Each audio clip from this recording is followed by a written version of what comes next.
Prospek perdagangan berjangka komoditi di Indonesia masih sangat besar, mengingat Indonesia merupakan negara yang kaya berbagai komoditi.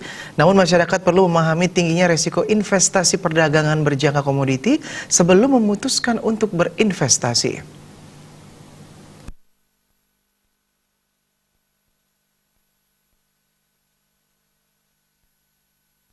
Menurut Kepala Badan Pengawas Perdagangan Berjangka Komoditi, Bapepti, Kementerian Perdagangan Indra Sari Wisnuwardana, perdagangan berjangka komoditi merupakan salah satu bentuk alternatif investasi yang menjanjikan keuntungan yang berlipat. Komoditi yang diperdagangkan dalam investasi ini bisa berupa produk tambang pertanian atau perkebunan seperti emas, tembaga, dan kelapa sawit. Keuntungan yang diperoleh dari investasi perdagangan berjangka komoditi bisa jauh lebih tinggi dibandingkan berinvestasi saham biasa di bursa saham, karena saham yang dibeli bisa diperjualbelikan hingga 100 kali lipat. Namun di balik hasil menjanjikan yang bisa diperoleh, investasi perdagangan berjangka komoditi juga memiliki resiko kerugian yang sangat tinggi.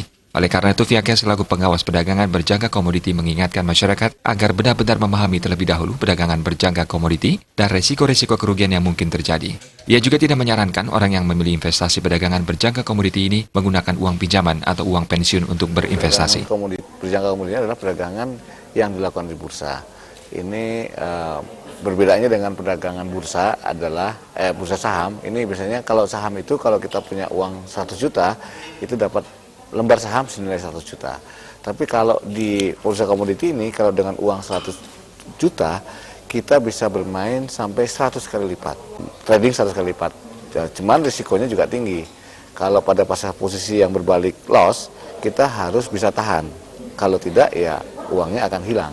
Tapi kalau posisinya lagi posisi jual lagi baik, itu akan mendapatkan keuntungan yang berlipat. Jadi ini adalah investasi alternatif sebenarnya. Namun perlu diwaspadai bahwa ini adalah risiko yang high risk, risiko tinggi, tapi dengan keuntungan yang tinggi juga.